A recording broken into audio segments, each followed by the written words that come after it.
Bombing, episode 112. You work at a restaurant. What do you do? I work at a liquor store in West Hollywood. Fuck yeah. I'll be there soon. yeah, I just moved out of sober apartment. Yeah. I gotta be. So I'm like a year and 6-ish months sober. All right. And last night was the first night in so long I hadn't been breathalyzed. And my brain was just like, you can do it. You can ruin this whole thing. You can fucking just show up. Show up with a bottle of vodka. I'm like, all right, settle down. It's your little brother's birthday. Let's not ruin it. Yeah. You know? Well, as soon as you relapse, I'm the guy to go to. I'll get you a huge discount. All this is talking about. You were talking about relapsing on drunk new jokes. Oh, that would be so fun. That'd be a good. We told him you might have to do it just for the clip.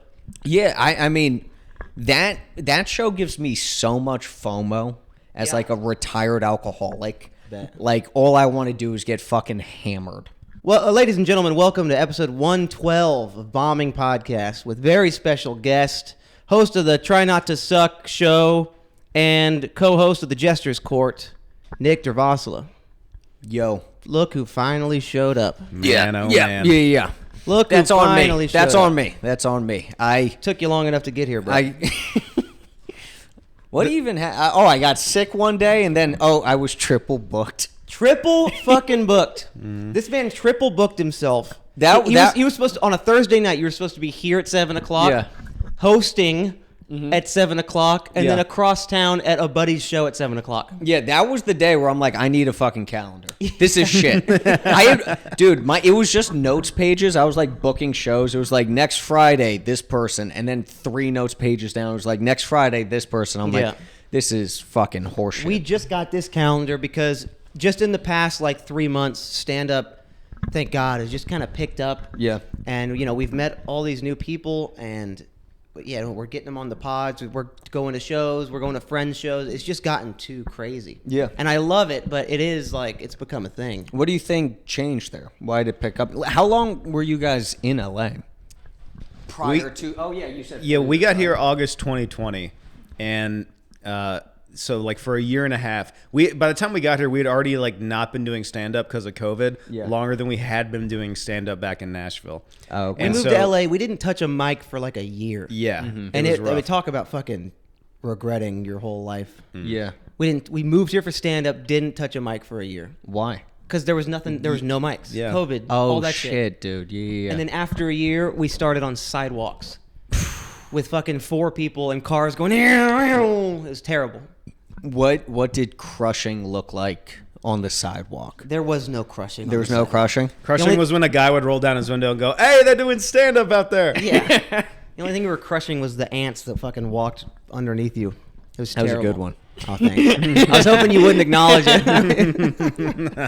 But yeah, it was awful. And Yeah. then it's been a slow fucking journey, but just in the past, like, I'd say year, Yeah. it's really ramped up like Dope. no other. And it's been a lot of fun. No, when we came here, Aldous. So I got out of rehab, and Aldous and I were hitting these mics, and he had been going solo, and that's not good for him because he'll be on the ride home. He's like, everybody hates me. I'm fucking gay, So then we started going together, and we saw you guys, and we were like, holy shit, these guys, are they big names? Because we thought you were really funny, and then we met you guys, and we're like, oh no, they're nobodies like us, They're just fucking. They're That's doing more like it. nothing. Yeah. We think we suck and we think we're gay. Just Like all this. Yeah, Stuff. it's that's a good baseline. That's you it. ever meet a fucking comic who's like, I'm really funny and straight? You're Yeah, like, you stay fuck away from you. them. You don't hang out with them. No. You don't hang out with. You only hang out with comics who think they're dumb and gay. Yeah, dude. This is since I was moving out of this sober apartment, I was up like manic all night. Like, holy shit, because I got into the mental hospital July 22nd, 22. I've heard your act. Yeah. Nice. There we go. Then I fucking, so it'd been 2 years. Damn. And I was just like so tired. I was walking around the block. I'm like, I'm fucking retarded. I'm gay. No one likes me. I'm such a sack of shit. I'm getting fatter. And I turned the corner. There was just a cool black guy like leaning on the wall. He's like, damn, son, you aight? I'm like, it's actually a great day, sir. He's like, all right, man. So, But you weren't aight. no, I wasn't aight. I was not aight. You were not aight. I was not at all aight. But you're aight now. So this I'm apartment, doing all right. I'm pulling myself out of it. This apartment you got now. This is your first like out of the sober living house experience you've In had 2 years? In 2 years now. 2 years. Yeah. What was sober living like? You don't have to talk too much about it if you don't want to, but that's got to be not an ideal living situation.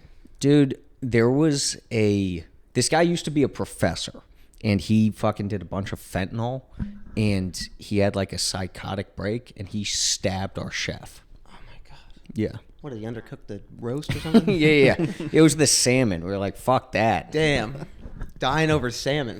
Yeah, no, because it was a total break, so he just fucking went at him, and he got really lucky that he caught his shoulder, because, like, if that's an inch up, he would have died. Is it like I'm picturing like a hospital, like there's a bunch of rooms in a big building.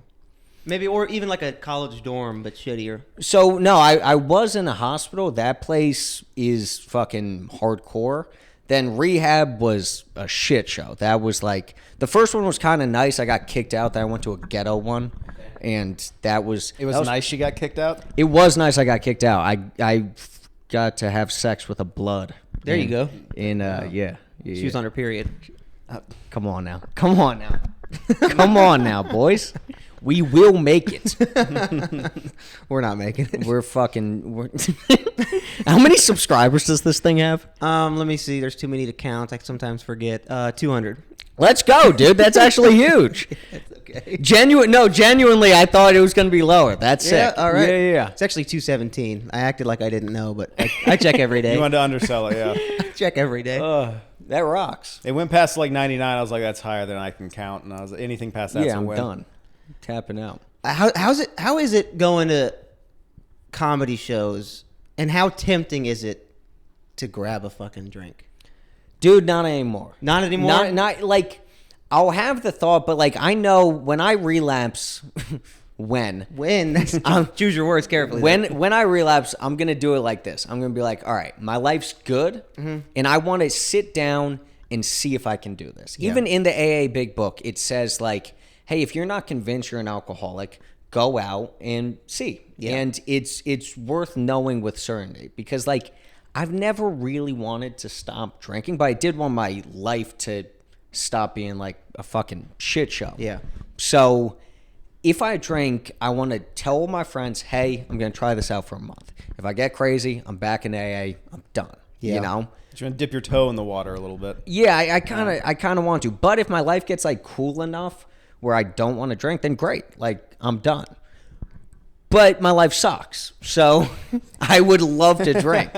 I'm nervous. I get sweaty. Like, I don't. Yeah. I understand that. Like, I don't like talking to people, and I chose to do this. it makes no sense. I fucking Wyora. He's so good at just like, hey, how you doing? When I'm better at it now. When I got to LA, like fucking, if it was Vargas was around, I'm like, dude, you suck. You suck, dude. Not gonna make a lot of friends that way, are No. I went through a similar thing once I found stand-up. I was back in Nashville. This was before stand-up. I was in a house with 3 of my buddies. Yeah. And we just worked and drank. Yeah. Every night. There was no something to look forward to or chase. It was just go to work, come home, get blasted, wake up, go to the lake on the weekends, come get blasted on the fucking, and that was it until I started stand up, and then I started reeling it back in. Yeah. And then it wasn't until we made the decision to like actually go for it and move to Los Angeles. I quit, and it was for 9 months, I think. Oh, you stopped drinking entirely. 100%. Oh, that's dope, dude. 9 months. It was New Year's Eve night or whatever. Yeah. New Year's Eve. Yeah. New Year's Eve. Drank for the last time, and then didn't until we literally parked the U-Haul in Los Angeles 9 months later, August, and like unloaded the shit, and then we drove to the beach, and I had like my first drink. How good did that taste? It was the fucking best. But then I was like, okay, I'm cool. I have my life together. I can drink. But it was a little different because it was COVID. I'm in a new I'm across the country. Yeah. I know only you. I'm looking for a job. I fucking can't do stand up. The world's gone to shit, so I fucking went down. Yeah. We were drinking heavy. Yeah, But then those were dark times. Stand up picked back up and reeled it back in, and now, and I know this is like you're not supposed to talk to someone in AA like about this, but like it's pretty steady and Good. and calm. No, that's great. And I mean, if you can do it, it works. I highly encourage it. It works. If you can't do it, I encourage it. I think it's funny. Like I'm not a great drunk, but like when I hit, I'm a good hang. Yeah. But then I'll cry or punch someone or. See, know. those are the bad. Those are things. two very far apart Yeah. emotions right there. I'm either like the man or I'm the worst guy. The man. I either fucking rock or I'll like steal a car. Oh God. What was the worst it got? Because I got some stories. Worst it got, I had a mental breakdown. I was cutting myself. That's pretty bad. Yeah, that's see- pretty bad. That's pretty bad. You might want to Isn't that stop after funny?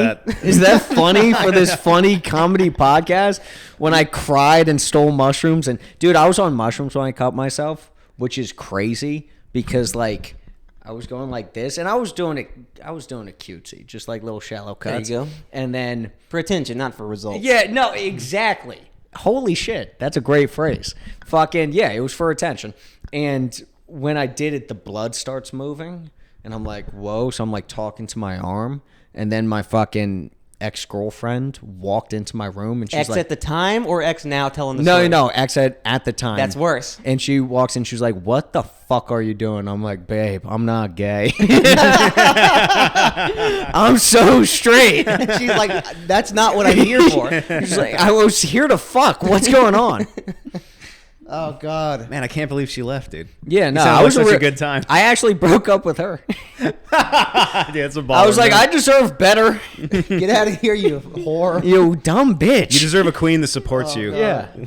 I've woken up in the drunk tank 4 times Okay, word. and had to get my stomach pumped once Okay, you go hard then. while my dad I went hard. Yeah. While my dad was there in the hospital, Ooh. he had to drive 2 hours from Nashville to Chattanooga so they could like legally. I don't know. I wasn't there, but yeah, get my stomach pumped and Yeah. horrible. It's bad. No, that's so I never got that. I stole a car and I flipped it Not good. in a police chase. Whose car was it? Or was it just a random car? It was my mom's. Oh. Totaled it, I'm sure. Yeah, not great. Yeah. Oh, God. It was during COVID too, and hopefully statute of limitation, whatever. I didn't get in trouble, but Nice. it was COVID. I almost stole a couple cars during COVID too. I Yeah, was you had to. borderline as well. 100. Like what else was going on? Mm-hmm. I wrecked my truck into a guardrail. No one was injured. I fucking wrecked my truck into a guardrail, drunk off whiskey, and then got away with it because there was like some, like the turn was too steep. It like wasn't regulated. It was a Tennessee back road, Okay. and like there was no street lights. It was like, so I got away with it on like a fucking whim because like the actual road was not made properly. Yeah. It was like a fucking sharp turn, and I didn't see it, and I was drunk, but I got off. Like nothing happened, but I did lose my truck. Ooh, that's Pretty bad. What was that conversation with the cops like when they showed up? He showed up, and it was close to my house, so my buddy picked me up. I went home, and I showered, I brushed my teeth, and then I go back to the scene of the crime, and then I call a tow truck, and they say we can't pick it up unless the cops are notified. So then the cop comes, and I've kind of sobered up a bit, and he's like, I know you've been drinking. Like, how close do you live? And I was like, I was like, there. yeah. And my buddy was there, and he was like, take him home and fucking get this truck out of here. That rocks. Got away with it. Yeah. That's fucking. I think that's what they call white privilege, right? Is I think that so. it? That's it right I there. think so. I just shot him a This smile is also and a just wink. like exactly what I pictured the South like. It is. Was like you, just like the whitest guy ever getting away with drunk driving. That rocks. Pretty much. I want to go there. It's pretty great. I might be too tan. You are. Yeah. They don't like me. You are. So you almost stole a few cars during that time China did that to us? No, but I was just fucking driven insane the whole time. Yeah. Just like Ryan was saying, just like you change your whole life to come here and do one thing. Yeah. And then you can't do it for that long. You just go into this dark pit of like, oh, I just made the biggest fucking fuck up of my entire life. Yeah. But yeah, I don't really have any wild like getting drunk stories. Like I just partied with my friends through college. We had a great time. Yeah. No one really got fucked up. See, he did it right. Yeah, you're Dick Cheney. You're fucking cokehead Bush. Hunter Biden. I am Hunter. Hunter Biden over here. Dude. Just crackhead pedo. Yeah, that's it.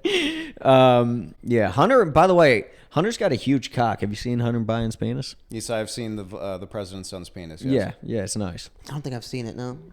Give it a look. Yeah, send it to me later. Yeah. If you don't mind. He's got a good penis. I would like to take a look at that. Yeah. Presidential Isn't that penis. nice that we're there? Right? We're there. We know what President's son's cocks look like. I never thought that day would come. That's good. That is good. I think that's healthy. That's like shows growth. Yeah. No pun intended. Yeah. Come on now. Come on. You guys are Come on on. a roll here. Yeah, you hit us with a pun, goddammit. I Hit us with a shitty joke. That we get. Yeah, dude. No, I haven't seen the president's son penis. I'd like to take a look at that though. Yeah, I mean Melania's tits I think were the first like adjacent White House nudes. And then Hunter's dick. Who's running? Oh, it's Biden and Trump again. Let's go, Donnie. Yeah. I kind of want RFK to make a run. I'm not voting genuinely anymore in my life. I'm writing in stuff. I'm voting ironically. I've never voted. You've never voted? Have you voted? I stopped voting. I don't care anymore. Yeah. Yeah. It's all shit. It is all shit. Actually, I want to know what the fuck are your guys' politics? Because you make a point to not do it on stage to not alienate fans potentially. Wait, what do you say? You're talking like we're strategic or something? You're definitely strategic. You're not as dumb as you look, you two. I don't. Ask me a question. I'll give you an answer. Guns. Love them. Nice. Got a few close by. Yeah. Oh, fuck you. Oh, my God. Can we shoot people? Dude, random people? Let's have a few drinks first and then we'll decide. Dude, let's go. I was literally like 3 nights ago really, really meditating on the fact of like, could I take a human life? And yeah. Yes. Yeah, not only yes, but like, I want to. Oh, Yeah. that's a different You know what I argument. mean? Never mind. All right, so... So, back what were we talking about? Don't bump that. Don't bump that. Depending on the situation. satire, right? Come on. That's it. No, yeah, I stay totally- with me, 217. I totally get what you're saying, but Yeah. mine's for very like banal reasons. Yeah. Most of it's like 99% of my murderous rage is when I'm in like a checkout line. Oh, and yeah, like yeah. the person in front of me is going a little bit too slow. I'm like, I could just Yeah. snap your shit right now. Does your It'd be brain over. ever do that thing where you're like thinking of like, what if somebody laid a finger on, like, I don't know, y'all, my brother's the most important 2 people in my life. I was like, Same. I was just fucking like spinning. I'm like, if somebody touched Jack, I would fucking grab a knife and I'd like to like make their lives miserable and like fucking take away their business slowly. And, We've like, talked about this recently. fuck their wives Yeah. and then Yeah. kill them and their children. No, like killing them isn't enough. It's like Yeah. You have to steal torture. their kids' identities and like ruin their credit scores. It's Yeah. got to go like really deep. Yeah. We've got 2 little brothers as well, Oh, okay. and yeah, they're both 21. They're twins, but they're not identical. Yeah. They're Siamese. They're fraternal. Have you done that on stage? No. Do it. I should try that. But yeah, no. I think about that all the time. If someone fucking messes with any one of them, Yeah. I'm throwing my life away. I'll go to prison for Yeah. life. Yeah. It's over. There's like a done. few people who are you like you'd fucking like if somebody murdered Ryan.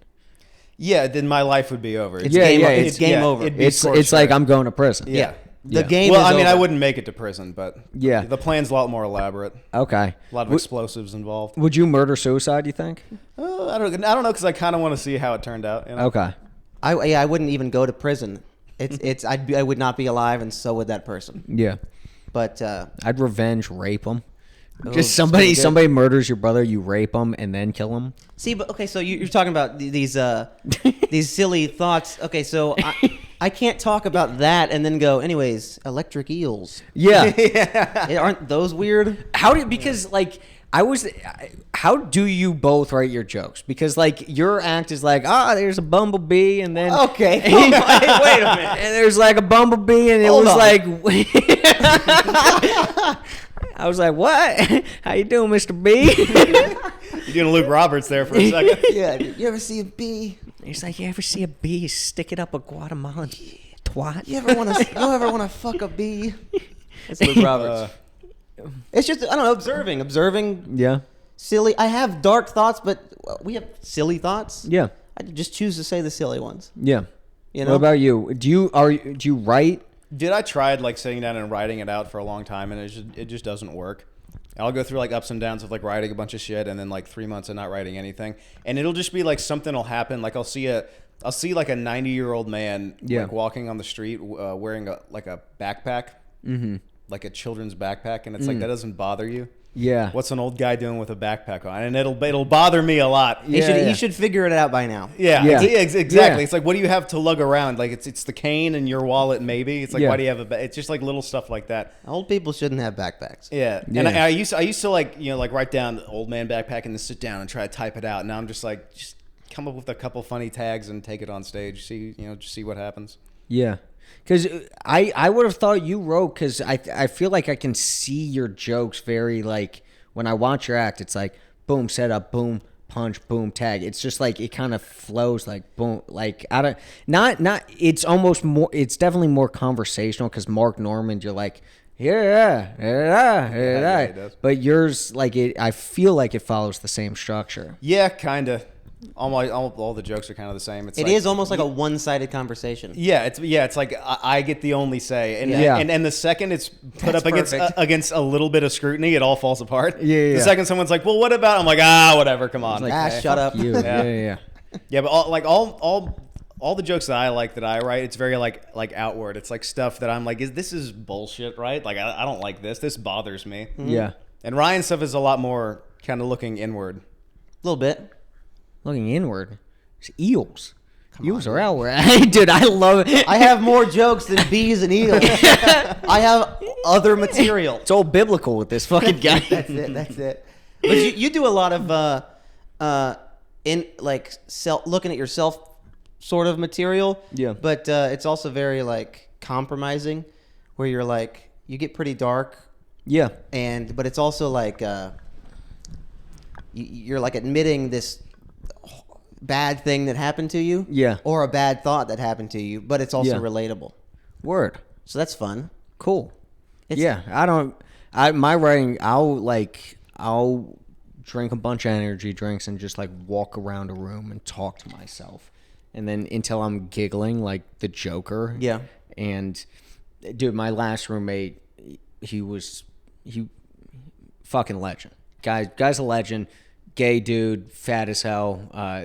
Tim Dillon. Just, something going on, but the man. And he would be like, Nick, are you talking to yourself? I'm like, yeah, dude, we're getting after it. I'm locking in right now. I'm locking in right now. That's where I did like COVID. You could have the mask on and I could just talk to myself. Now I pretend I'm on a phone call when I walk back from work. I'm like, so what if a trans guy was black? They make those. Yeah. They do? They locked you up in an insane asylum. That's crazy. I think so. I think they make black trans. They make black trans. Has That's that, like the like- new model. Do you like Model write T. it? Do you write it down at all, or is it just like Not bumping that. all in your head? I'll jot down like the idea. I'll talk it through. I'll usually just have like a bullet point of the idea, and then I'll write out the punch. And then I'll go on stage a few times, kind of work through it. Then I'll suck, and then Been there, yes. yeah, you've seen me suck. You have a whole show about trying not to suck. Yeah, and dude, it's 50-50. It's a good show. Oh, really? Yeah. That one, I'm glad, because that I just throw up.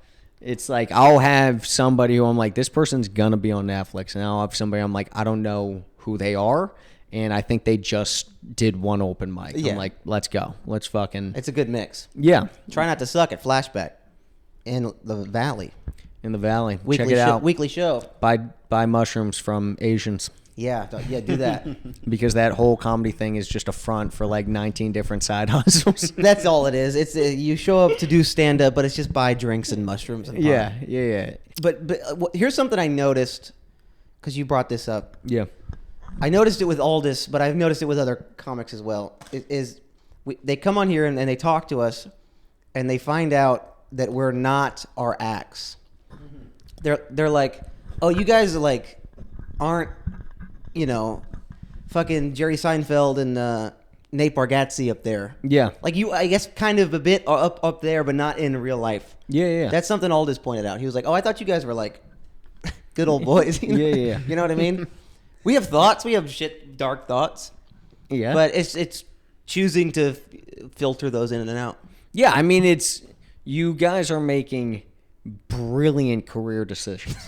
You guys are, I mean, just like a tandem of like very likable, very clean. I think. Are you a little more dirty than his act is? Yeah, but not significantly. No, right? nothing crazy. I'm not talking about railing Venezuelan hookers. Like Yeah. Luke Yeah, Roberts it's does. not even dirty. It's just there's like a little more sass.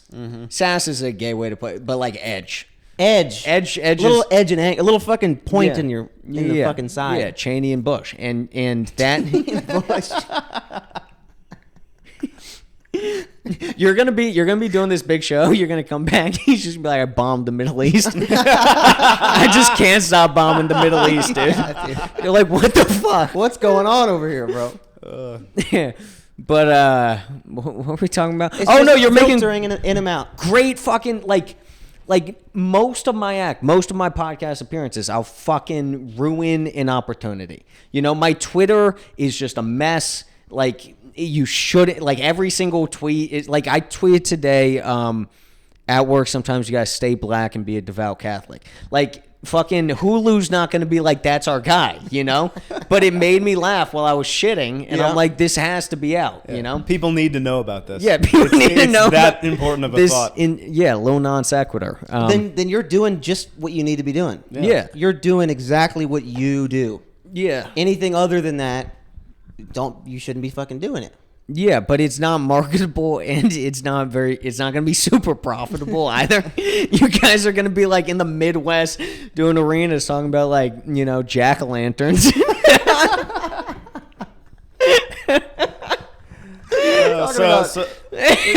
Spider webs and fucking candy. Yeah. That's what our jokes are. That's what everyone thinks our jokes are, Hayden. Yeah, I think fucking so. Cotton candy and fucking bumblebees.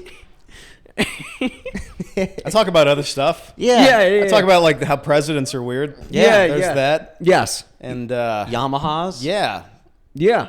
jet skis. I talk about how I don't have a signature yet. I love That's your pretty Ferrari edgy. shoe bit. Thank you. That never works the way I want it to. Oh. That's one of those ones that I love personally, but it's like it never gets the a good bit. the crack that I want. No, it ain't a Ferrari. It's so good. And it's all the of those weird stories that I tell on stage about like the Ferrari shoes and Yeah. the old guy with the backpack. Those are all true. Like I was Yeah. at the gym and saw that guy, and it bothered me so much that, like your tweet, the world needed to hear about it. Yeah. No, 100%. But thank you, man. Yeah, no, I love your guys' comedy.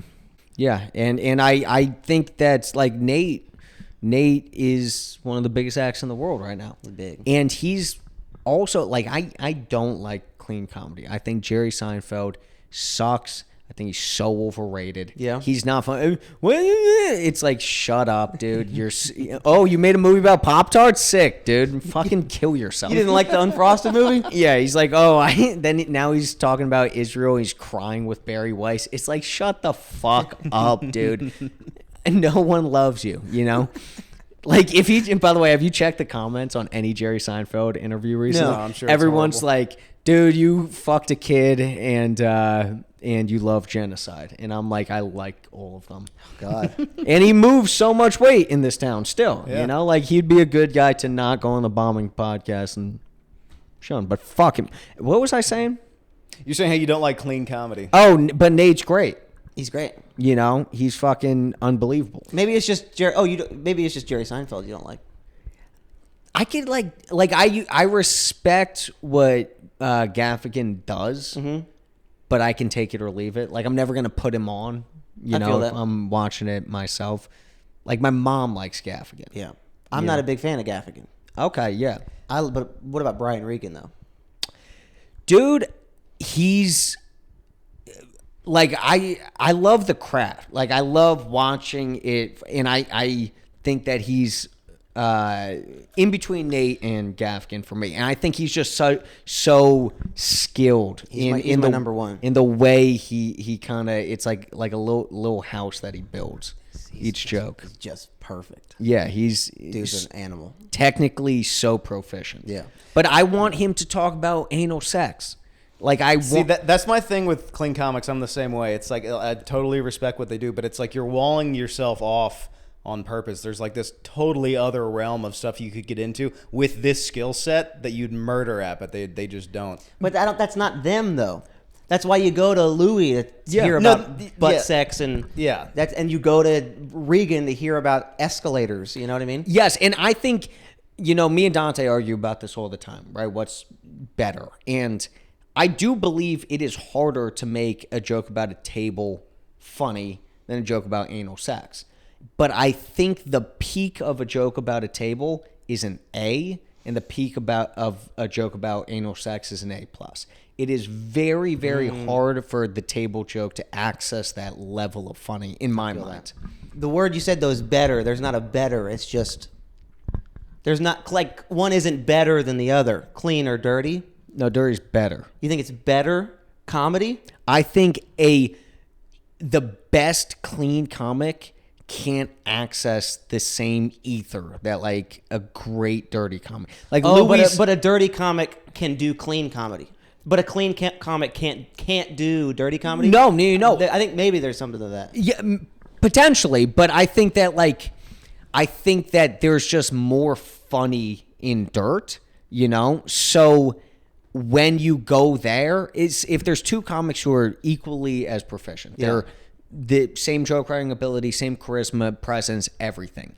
And one is applying all of that to clean and one is applying all of that to dirty. I think dirtier stuff is naturally more funny. So with the same skill set, it's just like a deeper belly laugh. But that could be me. You know? There is something to that. And then I guess there could be an argument as to the great comics can do both. Oh, yeah. Someone like aLouis can talk about butt sex or Or the Bible. or the Bible or Jews. Louis The first half of the Bible. Yeah. Louis has jokes about animals that are very silly but he also has dirty jokes. Yes. And so I guess a great can dip their toe in all. Yeah, I mean Norm could do both. Yeah. And Norm and Dante like sort of worships at that guy, and I'm much more Louis.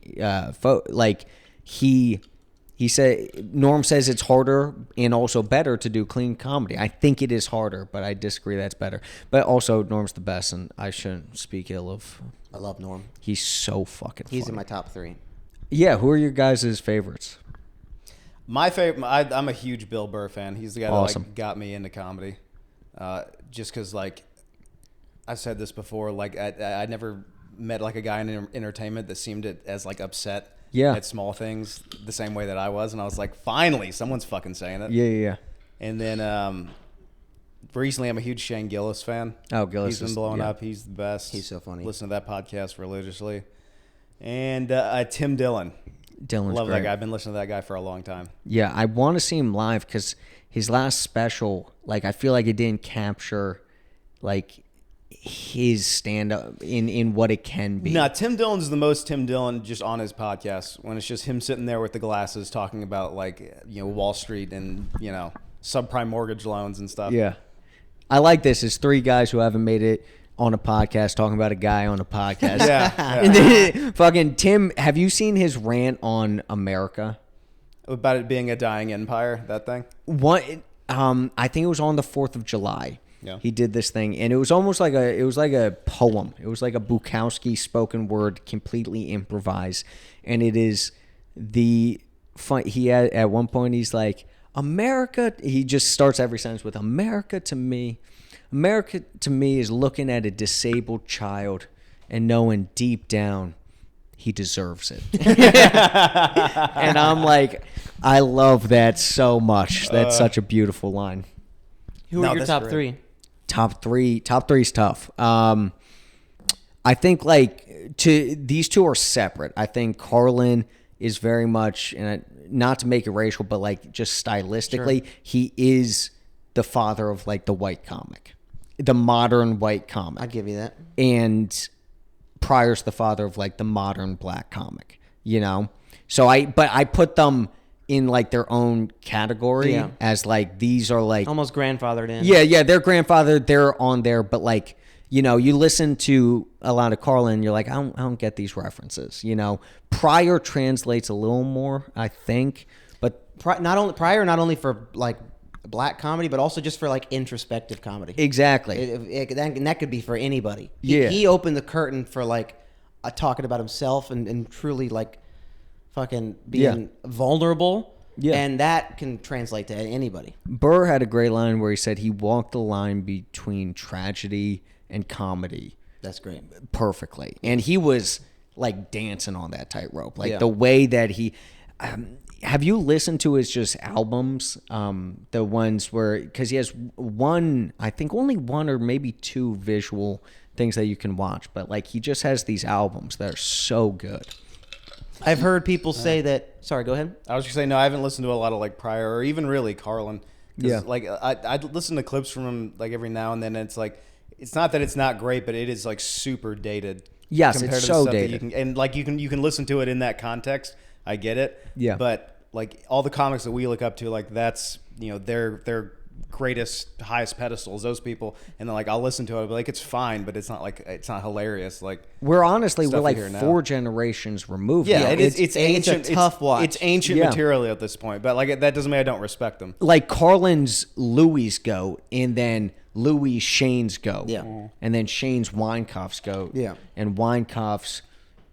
Okay, it's not boring. Let's go. It's a tough watch. Like I can look at fucking ancient hieroglyphics and be like, it's okay. Some scrapes on a cave wall. Yeah. It's fine, but it's not. But you know, but at one point that people were like, holy shit, a fucking dinosaur scraped into a cave. Yeah. It's like it's whatever. Yeah, the pyramids still rock, though. They're pretty cool, I You guess. know? Actually, you know what? Fuck those pyramids. Yeah, fuck that shit. What? It's just a point. What? Who Yeah. cares? It's no Chipotle. Yeah, it's not fucking Bass Pro in Memphis. Yeah, it's definitely not a Bass Pro in You know, Memphis. That's a pyramid right there. Memphis has a pyramid Bass Pro shop.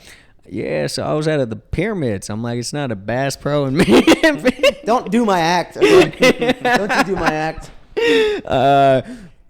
So goats, the top 3.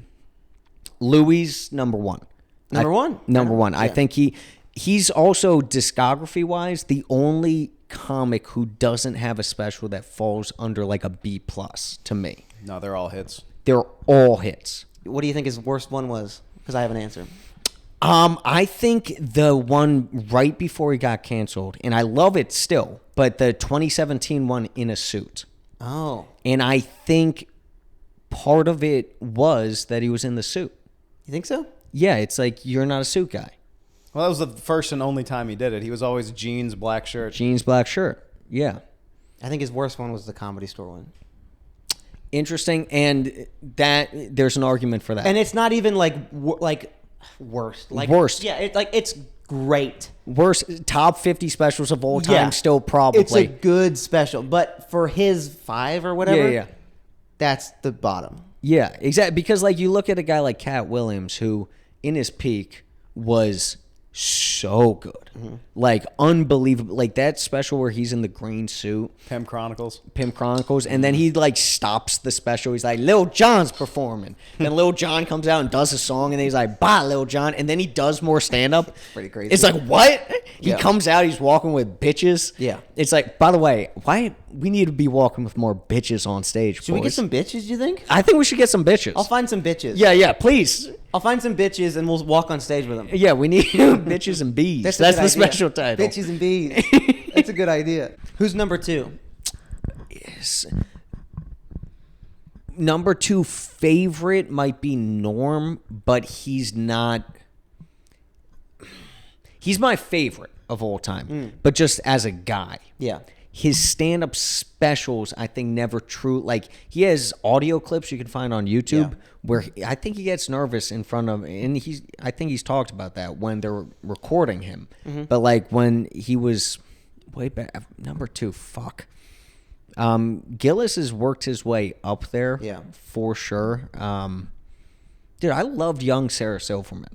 Oh, nice. She would. I just say that so I can throw a Oh, woman okay. in there. Actually, a big Schumer guy. She's a big Schumer guy. Yes, he is. Yeah, fuck you, Amy Schumer. It can interchange.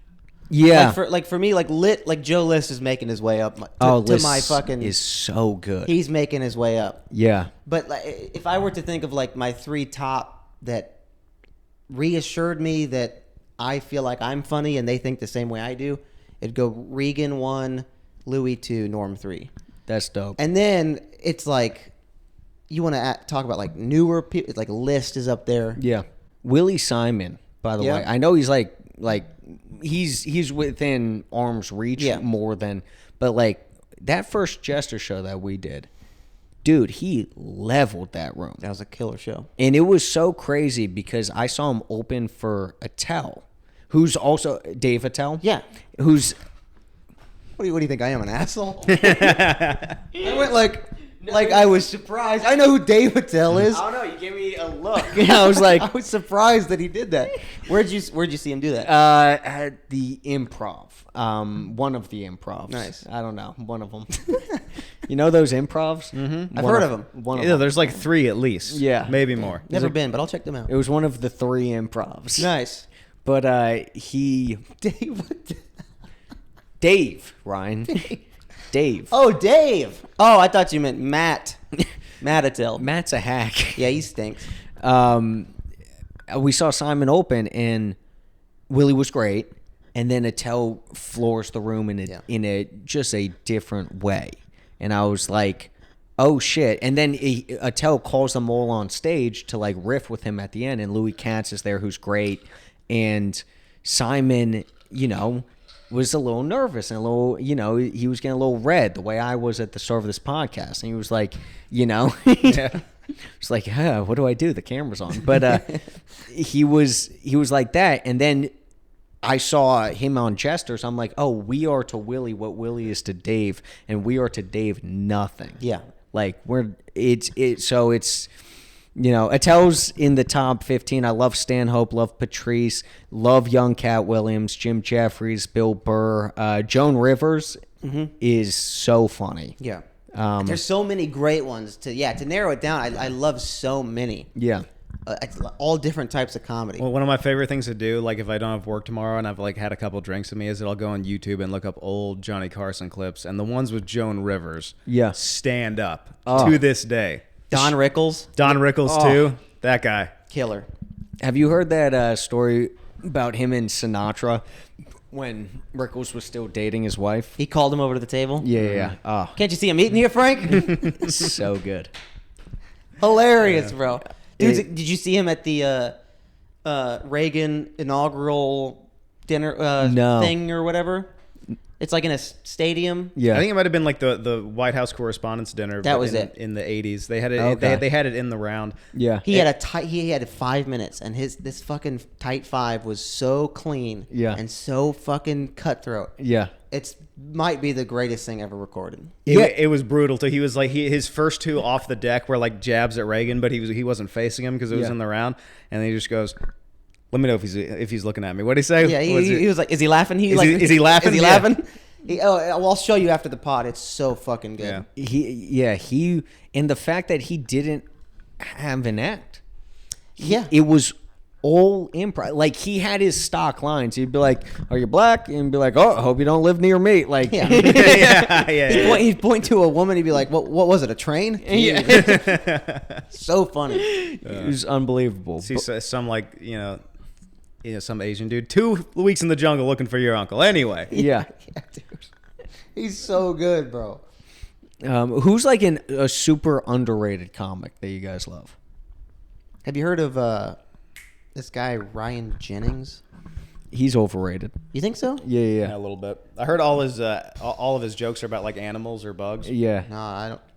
Have you He's seen got him? I this think like he's pretty, bullshit Southern charm. He's pretty you know? good. I don't know. Have you heard? I don't know if you've seen him enough times. I think he's pretty good. He's got this like prop I where saw him where he sucking wears a dude last week. That's definitely not true.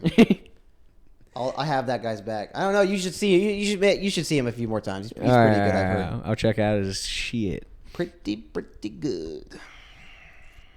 Anyways, No, I think we should linger in it. Let it sit. Okay. Anyways, underrated comic. underrated comedians. I mean, all the underrated comics are just like people that I like that we see around town. Yeah. Yeah. That's another thing, and I genuinely believe this is we just don't have the illusion of credibility right now.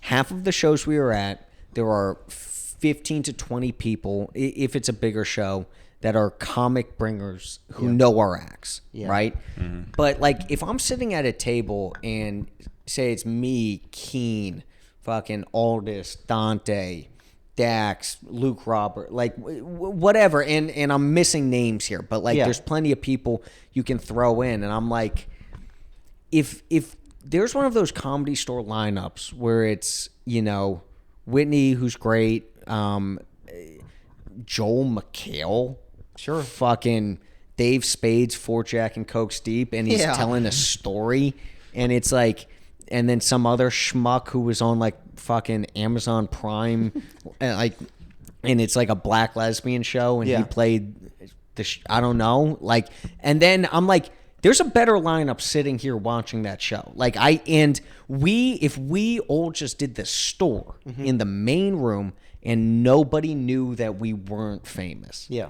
And they just thought this is another Comedy Store show. I think you give us all 10 to 12, it's not a bad show. It doesn't look that out of place. No, that's. I think about that right all. on. I think about that all the time. I completely agree because I see like comics that are, you know, we look up to. They'll talk a lot about like their graduating class and like you know, the people that we've met kind of along the way over here. Yeah. You kind of see, you know, the people that bubble up to the top, and you're like, dude, there's like 12 of us here. We could do a store show easy, and it would be better than what's going on right now. Yeah. We just don't have the connections to do it. What was that quote? Killing in obscurity. Killing in Obscurity. Burr. Was that Burr? Yeah, Burr and Geraldo. That's what I love about like these shows, like the Jester's Court and these flashback shows, is like you see like great comedy. Yeah. It is truly great comedy, but like no one gives a fuck. Like no one knows. Yeah. And that's why we like to do the podcast. Get these people like you and everybody else on and try to put them on. And I mean, those shows are so fun. Thank you. And it'll only go up from there. Yeah. And making it, you know, is so... It's so many, we're not in the era of like HBO specials. Mm-hmm. It's like I can see where people are going. Yeah. You know, like you guys got that Midwest appeal. You've got that. There might be a sitcom, you know, down the line, or like a funny part in a movie. You know, fucking Aldous is going to do like character acting, and he's going to do sketches, and he's going to have his stand-up career, and he'll probably be on a podcast. Clayman is going to have that fucking center-right podcast thing, you know. Oh, that'd be perfect for him. Holy Just shit. he's going to be up there, and he's going to do his little ranty nonsense. Where Shout out Cole Clayman. Yeah, love Cole Clayman. We love he's you, gonna dude. be like, so really, do we think Gavin Newsom? Yeah. It's like, I bet the guy owns a vineyard, you know? And fucking... you know, Keen's gonna have a similar track. Yeah. But never mind. But Keen needs a podcast. Sure. Because he does the Jimmy Dore show, right? He works on that show. Mm-hmm. And I didn't know that. Yeah. That's a pretty big credit. It's awesome. He does video editing for them. Yeah. And he opens up the live shows every once in a while with like 8 minutes, and he fucking murders. Yeah. Every time. And that makes sense because there are old dudes who are his age who agree, who are at least will give his premises the benefit of the doubt. Mm-hmm. You know, none of us have found our crowd yet. No. Dude, I haven't even found out like what I'm doing stand up wise yet, really. Yeah. Because I just have all I have is a collection of like weird thoughts that I think are funny, but I don't have like an angle. I don't really know even like what I'm like chipping away at yet. But we're only like 3.5 something years in. Yeah. And it takes a very long time, but I'm still just like grasping at anything that I think is funny. Norm said it takes a decade to be a stand-up. That makes sense. Yeah. One of my goals within this like small, because I don't want fucking like the movie shit, the acting shit, fuck that. That's I want to write books and publish those and sell them directly to fans, and then start like a little business around that, maybe a publishing company, and that works with crossover with comedy, produce specials. I Going want on the road. all of that shit. Yeah, I want to produce like specials for people. I want to like within this LA amateur scene, within the next 2 years, figure out, okay, who's gonna film 30 minutes for $150. Yeah, that's doable. Then we pack it out. We all go to each other's, but we bring people that haven't seen our friends' stuff, film that shit, and then if everybody has 30 minutes, like that's a dope thing. Just throw it up on YouTube. Throw them up on YouTube. Throw them up on TikTok. Repost the clips. Like we just had Jeff Dye on. Jeff Dye posts the same jokes like every 3 weeks. Oh, I didn't know that. And they get huge engagement. I'm like, oh, we can just grow like this. So he'll just shoot out the same joke from a different venue every 3 weeks. Just re-upload it. Yeah, and he's fucking hilarious, and they all they do great. But I'm like, what's stopping us from doing that shit very soon? Yeah. The lack of access to high quality professional looking footage, which is something that we've just kind of started, nipping at the bud at. Yeah, but we're in Los Angeles. How many fucking talented camera people are around that we know or know somebody who knows, who's like, hey, do you want to make $150? Come here and stand behind a camera on a tripod. Yeah, do that, and then one guy is just walking. Yeah. And it's like, you get $150 too. It's like, okay, so then hire an editor, another guy who just graduated college, $100. Like, we can produce $500 specials. We're just now to the point where we're starting to gather like a good chunk of like professionally shot, like, quality stand-up footage where there's like 60, 40, 50 people in the crowd at different venues and stuff.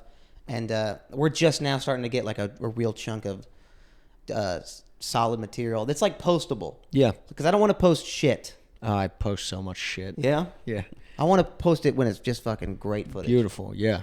I don't know. I'm trying to, like, try not to suck, I try to have, like, a new tag or a new joke. That's good. Like, just something, just like, even if it's just like I'm saying this phrase a little differently, because that I use more as, like, an open mic. Yeah. Yeah, do you hit open mics a lot? Because you do those shows so often that like you have such a great like your own personal open mic opportunity every week. Yes, I used to hit a lot more. Then my car got stolen, and then work got super busy, and I haven't been.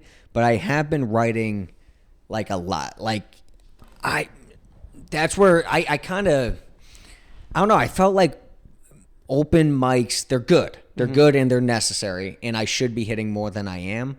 But also, they suck and they're unnecessary, and I shouldn't ever hit them. But two things can be true at once. Yes, It is like that. Yeah. Like you show up, I'm like, I just got way worse at stand up. Yeah. I got so much worse. I have no idea if these jokes will work. That guy was looking at his phone the whole time. And you start to pick up bad habits. Yeah. And it can throw your timing off. And it can actually make you like discouraged in jokes.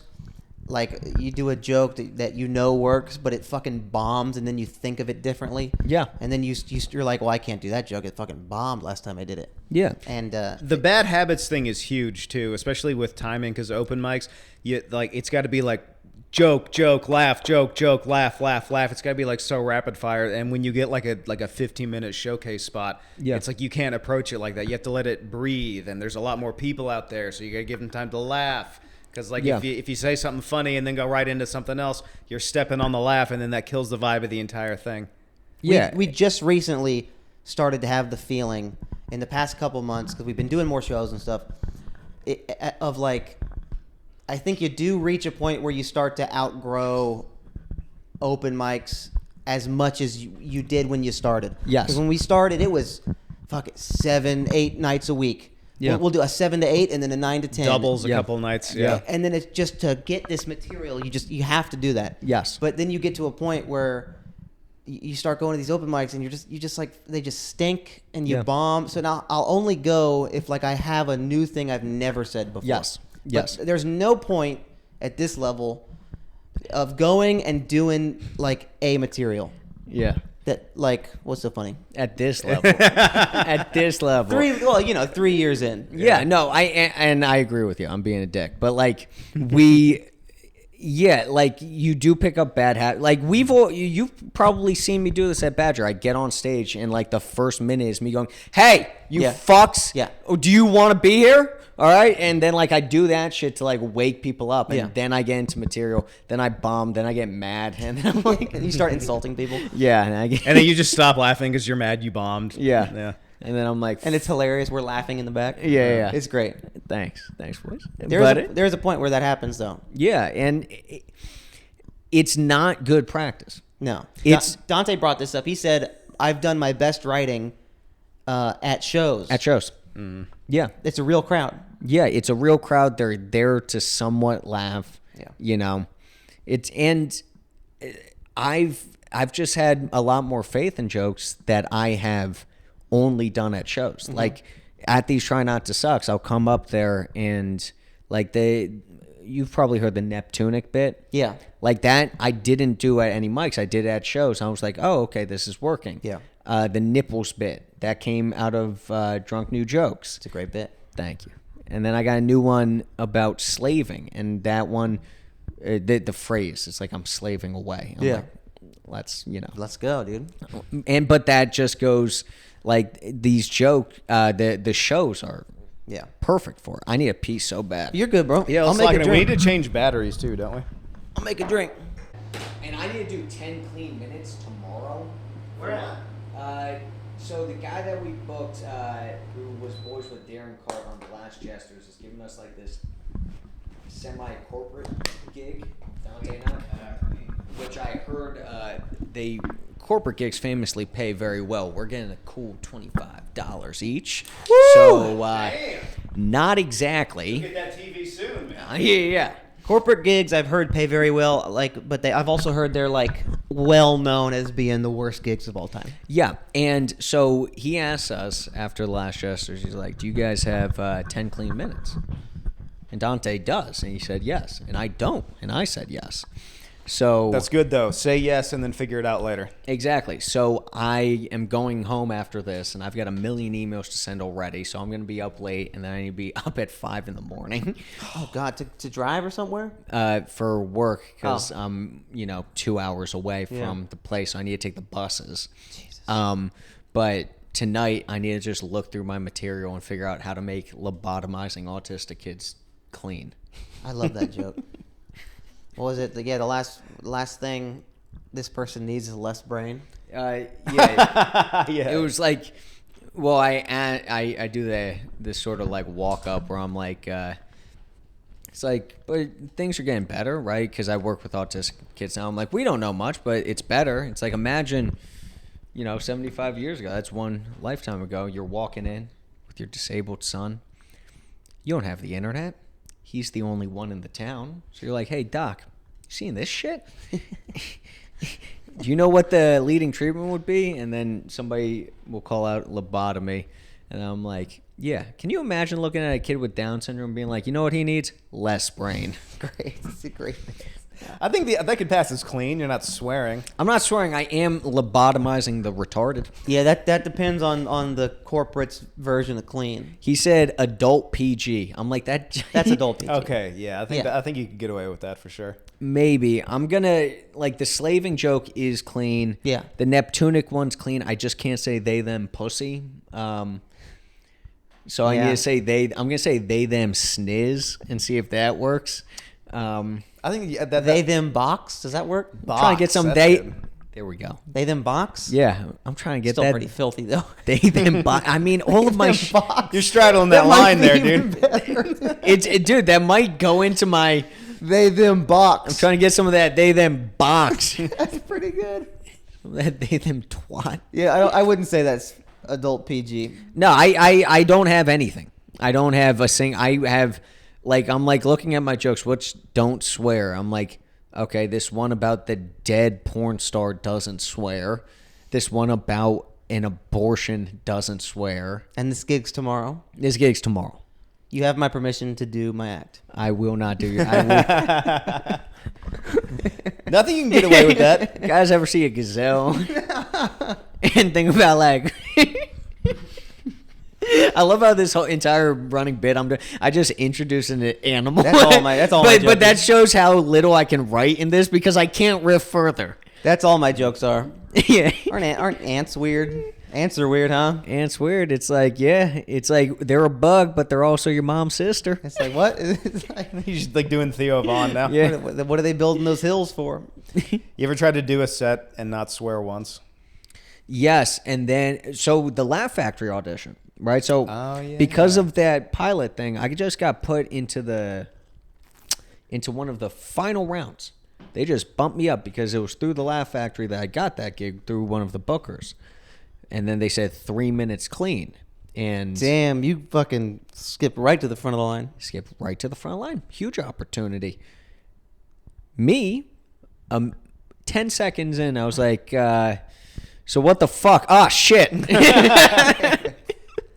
Nick, Not a great start. Dude. what are you doing? There was one rule. There was one rule. I broke it very quickly. And then I was nervous because it was the Laugh Factory. And I was working this job at that point where I was like doing like these shitty, like just phone sales for a trading algorithm. Yeah. And it was long hours and Just cold calling. cold calling, just like, Just the most unfunny fucking job ever. dude. And everybody in the office was like, do you want to be a fucking millionaire or not? I'm like, no, dude. no, not this. Oh, this dude, I'll fucking, his name's Michael Chandler. He's a fucking pussy. I'll beat your fucking ass. Fuck you, Michael. Fuck you. On This God, guy fuck Matt. goes to me, and it was like one of my last days. He was like, hey, man, if you don't close the deal within 10 minutes, I'm going to rip your headset off of your head. And I was like, and he's a little bit above me, so I was like, just tap me on the shoulder, man, and I'll get off the phone. He goes, no, I'm going to rip your headset off of your head. Do you want to be a winner or not? And I went, haha, yeah, I want to win, dude. And I've never seen a guy get more mad. He wanted to hit me so Yeah. bad. I'm like, no, I want to be a winner. I want to be a winner. That's the perfect response, dude. Yeah, I'm Come like, on, hold on. Let me get ready to win real quick. yeah. Hold on. All right, now I'm ready. all right, yeah, let's win. Let's do some wins. Let's win. I can see a picture of your fat fucking girlfriend on your desk. You're totally winning, dude. You're 29. You're making the same fucking calls that I am. I'm taking winning advice from this fucking guy. Yeah, fuck Trade Algo, too, while we're at it. They are scamming middle America. Fuck them. They're never welcomed on the podcast. Yeah, dude. So what happened with the audition? You just Oh, so then I drank a fucking energy drink like an idiot. I'd slept like 4 hours the night before, and I was like shaky and nervous. Jittery, yeah. I swore immediately, and then I took him through that lobotomizing autistic bit, and let's just say it was half and half on the crowd, and I got an email, and they were like, "Come back in 6 months." Oh God. Oh, man. Well, that shows how strict they are because we attacked the Laugh Factory, open mic, Yeah. every Tuesday at 5:30 for 7 months, 8 months, Something like that. every week. Never got a call back with my fucking reindeer material. Yeah, but also With your moose stuff? my moose stuff. Yeah, they they didn't were- like my damn. moose stuff. they weren't even strict, dude. It's a reindeer. It's a magical moose. Yeah, what the hell? A red nose, right? They weren't even that strict because we'd go there a hand bunch of times, and like a guy would go up there and swear up a storm and then get a call back. So Yeah. it's like, what are even the rules here, dude? Have you considered that maybe it's because you're white? That's what a good buddy of ours, Luke Walls, said. He Yeah. said they're looking for something, and you boys aren't it. Yeah. Yeah. And we no- were like, you're right. We'll just go to the improv. That's one of the foundations of the Jester's Court is we try to do this very old fashioned thing, which is book people who are funny. I know you guys. that's really out of style. You're right out now. of your mind. Yeah, dude. yeah. Wait a minute. Book only funny people? That's insane. It's this weird concept because right now what's in is like you're like, all right, what if we get 3 funny dudes and then how about 4 fucking alt comics who are. Never mind. I'm gonna stop You're before not gonna- I'm gonna stop before. You're not going to book an unfunny social media star? No. What? But you look at how many followers they have.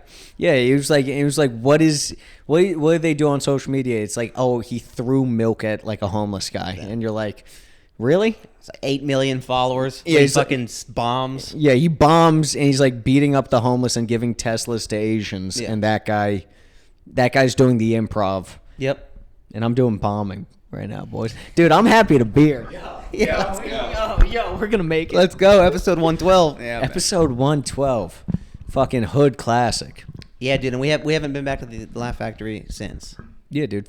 No. I would love to do the Laugh Factory, but fuck the Laugh Factory. You want to burn another bridge here on this episode? Yeah, for real. No, we had a great run there, and Ryan had a great idea. He was like, dude, no one goes to the Laugh Factory, so if we just like attack that place, then we're funny. That means that we'll get booked. And then It was a good thought. more than half a year goes by. We're like, dude, fuck that Yeah, place. it didn't work. Yeah, no. This town, you already see how fucky it is. Mm-hmm. You know, like I've only been here a year and some change. Yeah. And it's like the amount of like the concept of networking, right? Which is something I'm working on. Yeah. Is like, oh, can you be a fake person to this person to make sure that they like you? Yeah. And then they'll put you on shit. Yes. It's like when somebody's like, oh, I'm a good networker. I'm like, you're probably kind of a piece of shit. Yes. You know, but it's a skill set that we all have to learn. Sure. You know, But there's fake rats, and then there's genuine people yeah, that want to get to know you. yeah, Not just for what can you offer me, but it's like, hey, I want friends. I'd like to Yeah. have some friends. That'd be Yeah. nice. Let's fucking hang out. yeah. You brought up earlier that when you first started out, as far as like networking goes, you hated talking to people. So when I first came to LA, like I was like so. It was the worst period of my life, right? Like I had gone out of rehab.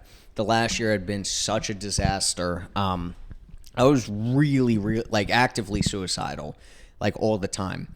So then I was showing up at Mike's. All this in many ways really helped save my life at that period of time. He would drive an hour to get me, an hour to the Mike's, an hour. He was doing 4 hours of driving. Jesus. Just in, we were only doing it like once a week, and the whole car ride up, I was like, dude, nothing. Like I came to LA, I'm like, I'm probably gonna be homeless because I'm not gonna last at this sober apartment. So then that person is doing a mic, and then I'm showing up and just eating a dick at Badger and Jam, Which only makes you feel worse. which makes you feel way. And then you have an hour car ride home to think about it with Yeah. no music on. Just And then God damn it. I'm just driving back. I'm like, Aldous, I'm gonna die. He's like, what about this rape joke? And so that person was not.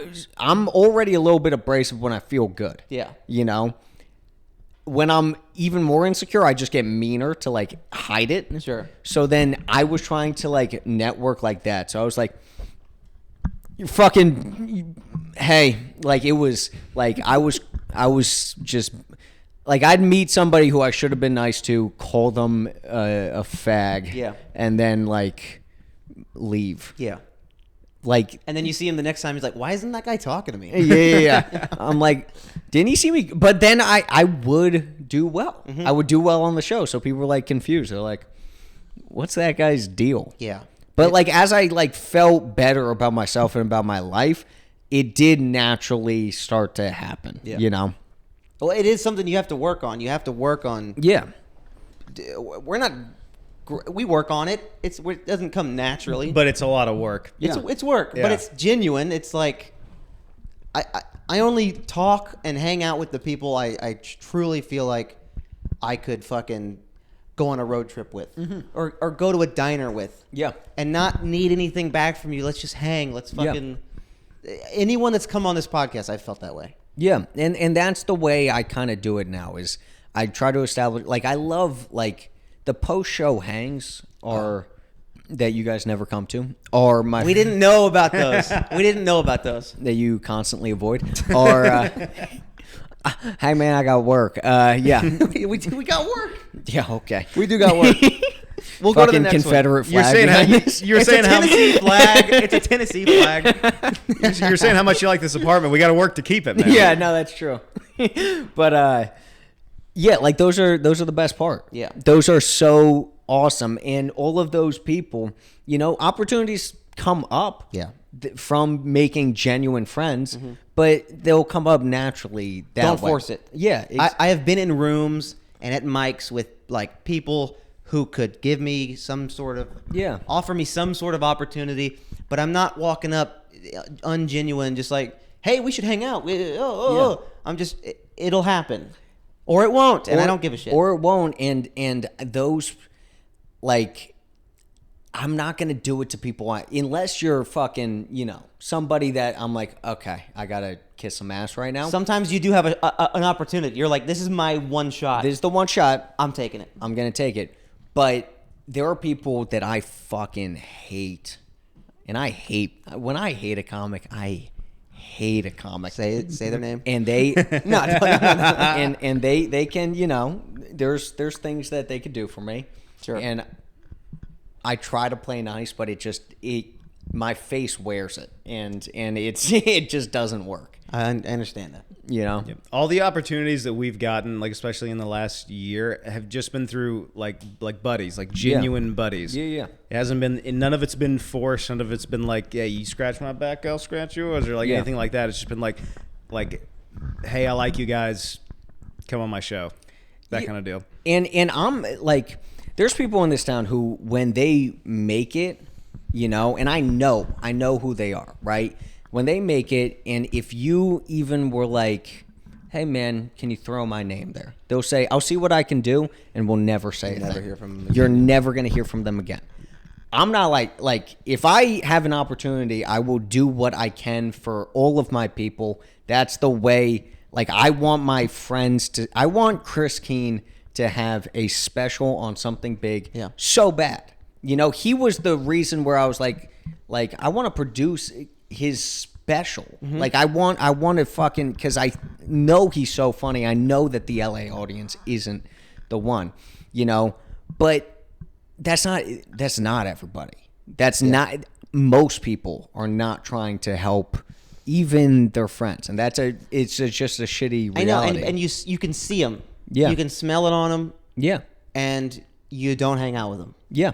And that's all you can do. Yeah. But some, I don't know, like some people that I'm cool with, I know I'm like you make it, you know? And even those people, I'm cool with, like, if I have an opportunity, because I do believe if you do that for somebody, you kind of can change the way they think about relationships in that way. Rising tide lifts all boats. Yeah. You fucking put on the people you came up with. Put on the people you came in who are funny. Yeah. You know, and who aren't funny, so you can make fun of the ones who aren't funny. You're like, you see that dumb asshole? He's doing Fallon now. Nice suit, fuckface. Nice fucking suit there. Yeah. Nice suit, Clayman. I gotta stop being mean to Cole. I fucking had to shoot him a text after like one hang where I was like, I'm sorry. I apologize. I think I only said mean things to you for an hour and a half, and that's on me.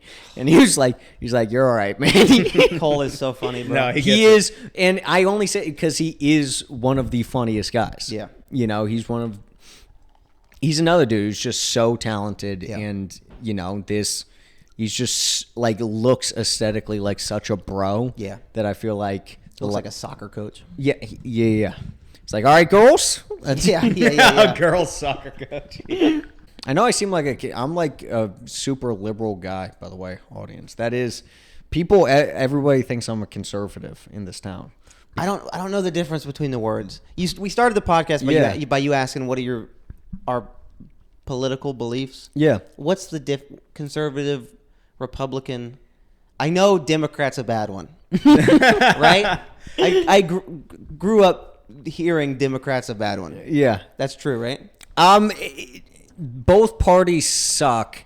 Like, Democrats aren't liberal right now. Okay. You know, like Biden gave money to Israel, right? Like it was. I don't like Biden. Yeah. If that can answer any questions. It does. I think I grew up by my dad telling me, "I love you. You're not Democrat." That's pretty much. Yeah, it's. I don't know because like the Democratic Party isn't liberal. They're not Okay. liberal. They're warmongers now. The same way the Republicans were during Iraq and all of that shit. You know, so it's. Where do you stand on universal health care? What does that mean? This is so much more Hayden conversation. Where do you stand on universal health care? I don't care about any of that. All of them need to have their heads sawed off. Wait, what? The kids? No. Everyone in DC needs to have their head chopped off. Yeah, no, that's, I mean, I'm obviously. with that. Yeah. I don't care about any other policy. Yeah. Public hangings. I don't care what happens next. I just want them all dead. You just want them all dead. Okay. yeah. That's cool. I think that's, you're an anarchist. It's not. No, it's not cool. It's necessary. It's necessary. Yes. Fuck yeah. See that steely resolve? That's that fucking Dick Cheney there. You know who that reminds me of? Dick Cheney? Another guy. Yeah, like I'm pro guns. Yeah. I want to carry 5 guns on me at all times. Fuck you. Don't tell me what to do. For gay marriage, do what you want, but leave me out of it. Are they trying to include you right now? They are. They're trying to recruit me. I'm like, Yeah. I'm pushing back a bit. Like, all right. But I want to fucking be able to drink and drive. I Okay. want it. No, that was a joke. No, that's cool. I like that. So I don't know what That that. was a free country, but whatever. I don't know if there's So a word, what's the word if for a that? poor kid gets cancer, right? Sure. Like a little poor child. What gets race is he? What's that? Poor white child. Okay. How about I'll do anything. Asian? Poor Asian child. The I'll have to rare check- poor Asian. I'll have to check the budget. Would you be willing to be taxed 0.5% more so that kid doesn't die of leukemia? I'm willing to pay taxes. I know it's a thing. I got to do it. Because right now the taxes are going to bombing Palestinians. Yeah, I'm not for that. That's no good, right? Hot take. I don't think there should be taxes at all. Ooh, what's the argument there?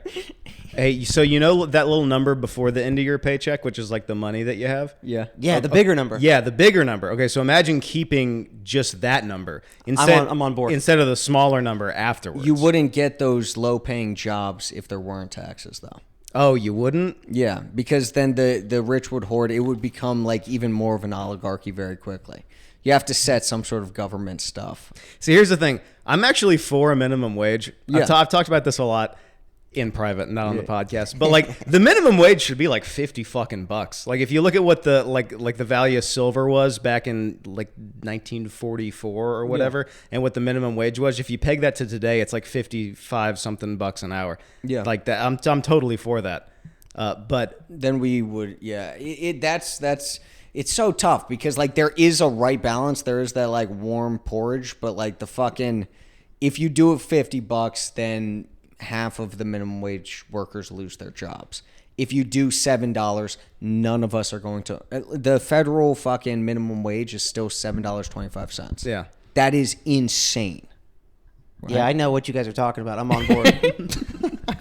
Anyways, what about gay black Jews? This is where my brain just shuts off. He is so Dick Cheney, bro. Yeah. You are Dick Cheney. And you're George Bush. Like, I'm just now watch this drive. Watch this drive. Watch this drive. Meanwhile, That is it. Dick Cheney was such a psycho, and it's kind of funny to look. It's not funny if you were in the Middle East, but like he was calling in like bombings and then having his buddy's company do construction to like build them back up. It was just like it was worse than that. Halliburton was getting 0 bid government guaranteed contracts. So that means that usually in like a government contract, multiple contractors would put in bids to see who could do it the cheapest. And they were, because Dick Cheney was vice president, they were like, no, just his company. You don't think that's a little suspicious at all? Doesn't bother you a little bit? Yeah. And then meanwhile, there's like just some Middle Eastern girl, like 9 years old. She's like, you know what? I'm going to learn to read. They don't want me to learn to read. She walks into preschool and there's fucking Cheney's bomb. But hey, it was to protect women's rights in the Middle East. Dude. It was to protect women's rights and also to defend our freedoms. Exactly. Okay. Right? And There we go. like our Yeah. freedoms. No, we're fucked. We're all fucked. It's And then all we got gone to shit. Biden, Trump too, baby. Let's go, Donnie. Donnie. We're Daddy just- Donnie. Stop. You're gonna lose your beautiful apolitical fan base. I'm just ruining you guys now. What are you doing? No, Don't it's actually fall for- fun. I never get to talk about this stuff Yeah. other than when like Ryan has to listen to me drunk rant at 2 a.m. Yeah, no, Because I can't compete in this conversation. Like, you guys talking right now, no idea what you guys are talking about. I love it. It's just like minimum wage. Well, no, okay, so like I'm fascinated with a couple of things. Like my main point is everyone in DC needs to have their head chopped off like in broadcast so Yeah. that like everyone knows that we've killed them all. That'd be that. nice. And that means like, you know, total anarchy, whatever. I don't care what replaces it. But also the minimum wage should be higher than $20. Like that's Yeah. ridiculous to waste an hour of your time for 20 fucking bucks. I agree. That's nothing. Yeah. McDonald's is 20 fucking bucks. That's stupid. Yeah, I mean the value of the dollar is so pathetic at this point. Yeah, especially now, dude. When I moved here, gas was like $3.50. Yeah. Look at it now. One of my biggest things that nobody talks about, Bernie actually did, which was cool, was the Citizens United case. Do you know what that one is? No. It's like bare bones. It's the Supreme Court ruling that says that somebody's money and their campaign contributions are an extension of their freedom of speech. They're protected by the First Amendment. But what, in effect, that does is allows for all of those lobbyists to give them however much money they want to these politicians, get them elected, and now they've got to do what they said they were going to do. So, like these for-profit prisons, right? So they have a lobby. They have all this money. By the Citizens United case, they can give that money to whatever politician they want. So you contribute $10 to this guy. They just gave $50 million to this guy to run all of his ads. He gets elected. Now they're like, okay, we need to hit our quota on prisoners. So what we're going to do is you're going to support the war on drugs, and all of these guys, usually poor black people, are going to go to jail. And then at one point in the 90s, 1 in every 3rd African-American man was in jail. But if you take away Citizens United, say you cap it at $50,000 donations, then the vote suddenly matters. Then they're not going towards the corporations. They're actually saying, okay, this is what I said to the people who are going to donate, to the people who are going to vote. So after the prison stuff, they talked to the guy that donated $10 and asked what he wants, right? Yeah, exactly. Oh, okay. They were like, and what about you? He's like, man, I sold a dime bag. I'm doing life. Yeah. I can't see my daughter. No, dude, that's fucking ridiculous. So, and that's, you know, on the normal political spectrum, a liberal idea. It's not a Democrat idea, though, because they like that money. And it's not a Republican idea. On like this, it should be like the traditional liberal, but there's no representation for that idea. There was Bernie, and then they didn't let him beat fucking Hillary. Yeah, they railroaded him. Yeah. So Bernie Sanders was supposed to be the Democratic nominee for the 2016 election, and they straight up were just like, you can't. Yeah. He had all the votes for it, and they were like, nah, it's going to be this chick. It's going to be Hillary. Yeah, so nothing matters and nothing's real. Precisely. Yes. So yes. that's where Bees. that's where my thought process stops. I assume Yeah. it's all rigged. Yeah. It's all fucked. Yep. But no, I'm not going to fix it. So I'll just talk about fucking Yeah. gorillas and giraffes. Yeah. Not everyone's Bill Hicks. So I don't even worry about it. Yeah, and you shouldn't. That's way better than me waking up and going, like yes, I do that every day. Yeah, dude. Oh, shit, I the wake up vulture and I'm is gone. furious at Biden Yeah. and Trump. Yeah. And I'm like, fucking RFK's making sense, and now they say he's got a worm in his brain. I'm like, maybe I'm stupid. I go, it's out of my control. I'm not even going to worry about it. Yeah. And the nukes will come when they come, and I'll just fucking die. Yeah, and that would be... I don't care. You know what's great about death is there's no more fucking work. Yeah, dude. Death is there the better only- not be an afterlife, dude. Oh, I'd be so mad. Death is the only thing that's fair. Everybody dies. Yes. Everybody fucking dies. Hell yeah. That's why I don't even worry about death. I'm like, it happens to everyone, and it's gonna happen. Dude, we are such different... I stay up at night going like, I'm going to die one day. Really? Yeah. Oh, I couldn't care less. Yeah, the ending of my novel is like a conception of like the afterlife and like what... but it's got midgets, it's got Hitler, it's a lot of fun, dude. Penguin's not going to touch me with a fucking 10,000-foot dick. I'll tell you that much. Yeah. Yeah. You, I'm also not religious at all. Really? Are you? I try to be. Try to be? Yeah, I think it's like that base fear of like, okay, what happens after you die? You know, it's one of the biggest human questions. I think certainty on this topic is stupid. You know, if you're like, absolutely not, there is nothing, I think that's a dumb idea. And if you're like, actually, the book's right, it's like, the book's wrong. Yeah. The book's great. It influenced all of writing in the Western world, but really? Anyone who says they have an answer, avoid that person at all costs. If there is... Nobody has the answer. No, if there is an afterlife, nobody's nailed it. We have no conception of what it could be. That's right. Yeah. But people can have assumptions. People can think that you're in the clouds with Jesus Christ, Yeah. breaking bread and drinking wine. I happen to think when you die, it's just like before you were born. Nothing. Nothing. Yeah. That's just what I don't know. I'm not. That doesn't terrify you? Nah. Dude, that fucking scares the shit out of me. You won't know. I know, but You won't even know isn't even the right sentence. I- You won't even. You won't even. You won't even. Nothing. Not even nothing. Dude, You just won't. my first panic attack was this. And I was like 4 or 3 years old because I was reading, I had like a My First Bible that my mom gave me. Just the I one feel with, like I'm with pictures? Yeah, the one with pictures. I feel like Yeah. I'm only talking. We grew up in the South, dude. I know about the picture Bible. Yeah. So I'm flipping through, and it was like, oh, on the seventh day, God made man, right? And like also the animals. Then I'm reading the Noah's Ark. Exactly. I guess I'm a little bit religious, only when it comes to bits. I love that bit so much. First panic attack.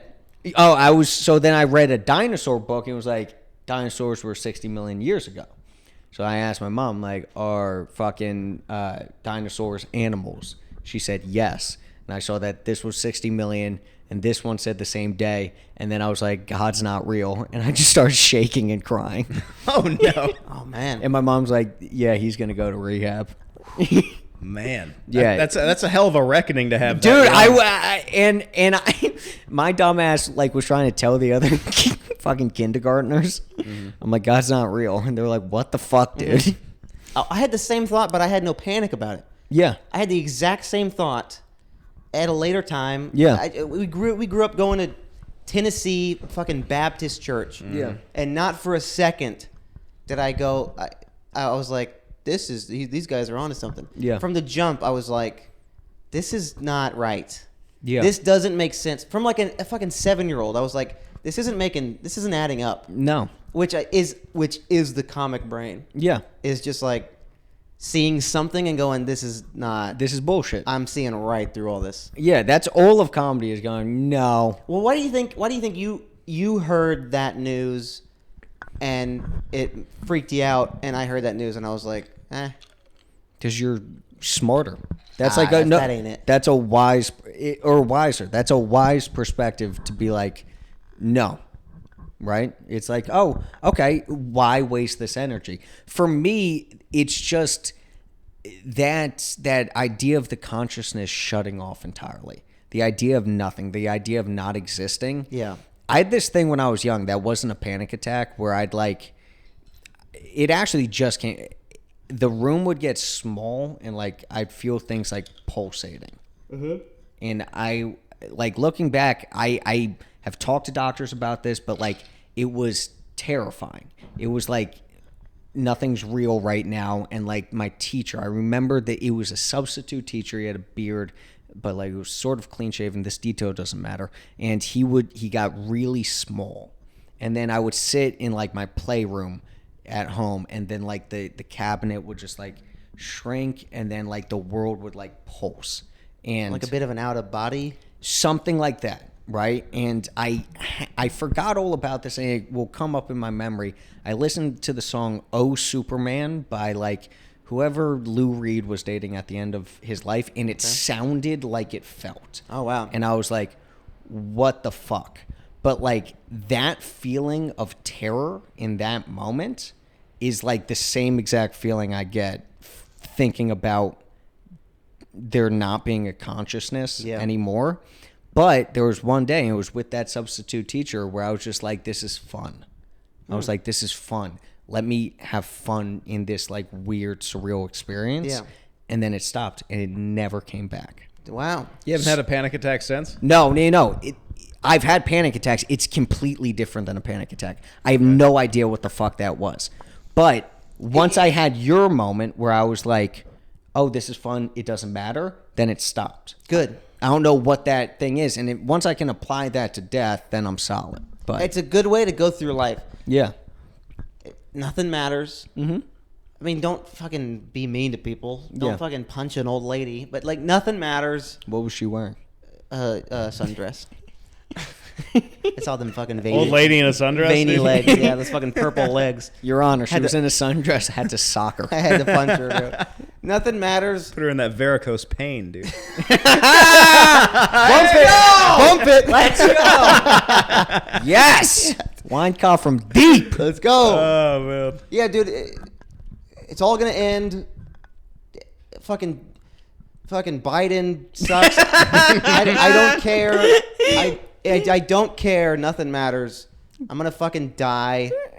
I love how your religious musings are Biden sucks. What? Just anything. Yeah. Fucking trans people getting married. Who cares? I Who don't gives fucking a care. shit? Yeah. Let them swim. I don't give a shit. Yeah, Leah Thomas. One thing you could say about her, she has balls. She's coming on next week.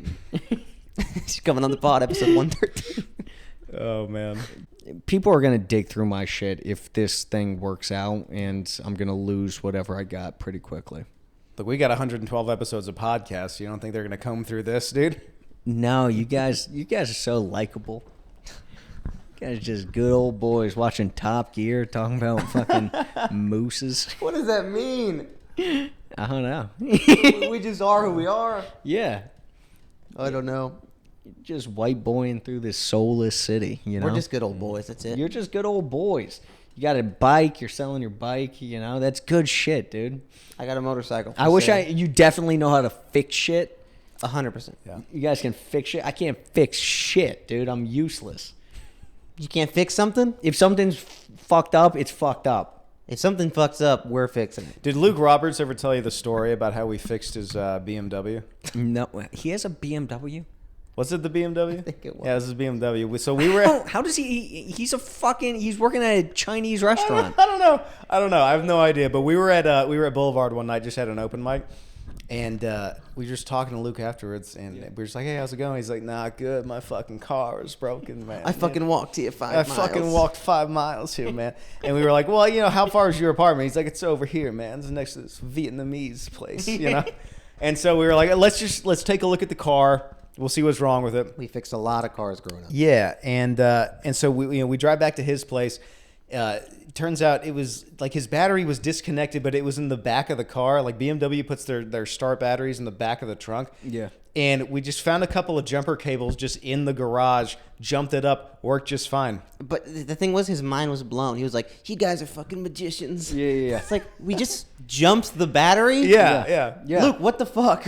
Yeah, no, but he's right. You're magicians. That's unbelievable. To jump a battery. Yeah.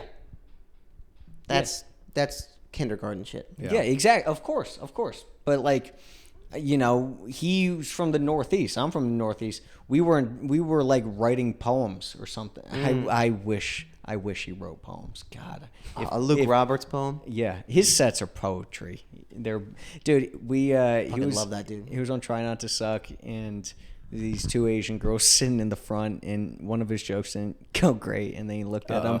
He's like, we got a little dumpling platter right here. Little poo-poo platter for two. He's one of my favorites to watch because you truly don't know how it's going to go. It's beautiful. There's some people that you go up and you're like, he's either going to kill or do good. Mm-hmm. And then, but he's one of these people you're like, I have no idea. It's an experience. And like, I told him, I'm like, you're my favorite comic in LA. And I meant it because I saw him, the first mic I ever saw him at was Badger. It's like 5 people there. And the host was hot. And he just gets up there. He's like, hey, how you doing? You're so fucking hot. I'm sweating. It's like I want to do stand-up, but you got, it's like, I don't know. People tell me I'm rapey. Yeah, dude. It's like, I don't know. Rapey. Don't call me rapey. Call me handsome, Yeah. And that right there, that beautiful little line of don't call me rapey, call me handsome. That was the binary people were at. Yeah. I was like, this is brilliant, Yeah. And yeah, he's fucking unbelievable. We got to see him just the other night. Yeah. Just last Friday, I think it was, or something. Very recent. And it was at Badger, and the mic had started. Yeah. The host was like, all right, let's get the mic started. Knock at the door. He goes, what the fuck? The host opens the door. Luke just goes like, sorry, I'm late. Walks to the back. And instantly, I got the biggest smile on my face because I knew, I was like, oh, we're in for a treat here. Yeah. Yeah. He goes up like 7th or something, and he's trying to do material. He Yeah. so badly wants to do material. Yeah. And it's starting to go off the rails. Yeah. But you just know he's like, I'm really trying. Yeah, Let yeah. me get a written fucking joke down. Yeah. And it starts to go off the rails, and then he goes, I said I wasn't going to do this. And then it just spiraled into who knows what. I don't even remember what he brought up. But just, he was like, I told myself I wasn't going to do this. And it just spiraled out into this fucking hilarious shit. Yeah. And it's so funny that he wanted so badly. He's like, I'm going to be like, do comedy. Yeah.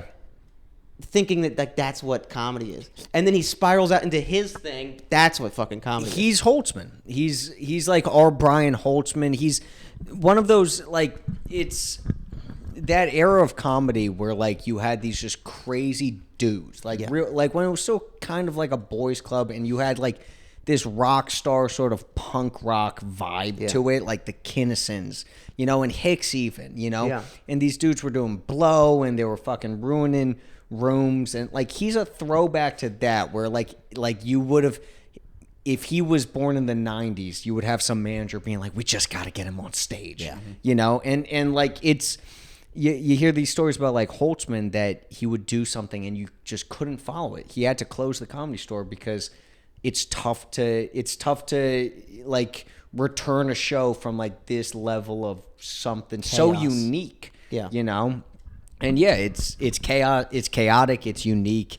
He's in this world where like we're all doing like the same sort of, not, I think we're doing something a little bit out of like the crowd work TikTok comedian, but like there's still influences of this generation. He's an outlier. He's detached. It's so unique, and that's great. And also, you were talking about like trying to follow a guy like Holtzman or like in our circle, Luke. One of the things that Ryan brought up to me a while ago that really like changed the way that I do like shows is like energy matching. Because I used to go up and I was like, this is my set. These are the jokes I'm going to do. I'm going to deliver it this way. Yeah. But Ryan brought up, like, if the guy that goes up before you is like super high energy, like yelling, like doing all this, you can't follow that with just a. So I was at Ralph's the other day. You have to address it, and the way that you address it is very important. Yeah. You can either match it, you can go right out of the gate and match that, or you can address it and go, look, it doesn't matter how you do it. I'm not this guy. We're gonna bring it down. Here's a new thing. This is something else. I know what you just saw was up here. We're gonna bring it down to my level and go from there. And that transformed like the way that I started opening my act on stage. Such a good. Maniscalco says the same thing. He said that the biggest mistake that people make when they're starting, when they're following someone who kills, is they just got the room up to a 10. and then the comic will go up there and try to be a 10 the whole set. You can't do that. You just have to be you. Acknowledge the 10, bring him down to a 2, work him back up to the 10. Yep. Yeah. You got to get them on your rhythm, you know? That's it. There's some comics who are like first sound funny. You know, Luke's first sound funny. I think Keen's first sound funny. Yeah. He gets up there, he's like, hey. And it's just, there's some, Nick Tenaglia. You do the best comic impressions, dude. Thank you. You got Luke and Chris down to a T. You do a good Nick. Yeah. Or fucking Luke. Fucking Tenaglia. Do you know Nick? No. He was on the Second Jesters. He comes up to me. He's like this tall dude. He's from Detroit. He's been doing it like 8 years. He just came to LA. One of the funniest comics. He's goofy looking, long hair, kind of chubby. He's like, "Hey Nick, do you mind if I just fucking kill tonight? Like, would that bother you if I just fucking?" But he's saying it. It works with him, and then He's like joking, or he's completely joking. Yeah. And then I was like, "Yeah, do your thing." And then he walks on stage. He's like, "Guys, do you mind if I like just fucking destroy or That's something?" hilarious. And it crushes. I was just at his show with him. We both did very well, and he gets on stage, That's and brilliant. they were all cheering for him, and he just looks at it. He's like, "You guys flirting with me?" And like that murdered. I'm like, that's, you know. And then some comics don't have first sound funny, yeah. and you need to get into their rhythm. You know, I don't know. I don't know what I am, you know, necessarily, but I think it's something that is, you know, you should strive. You think for. it's bad to think too deep into it? Of like what? Define. Who am I? How do people perceive me? Or you just do you as best you can without trying to think too deep into it? Because then maybe it could fuck it up. No, I don't think you have to think too deep into it. It's just like you have to address what just happened before you went on stage, and then just bring it down to wherever. Or are you changing conversation?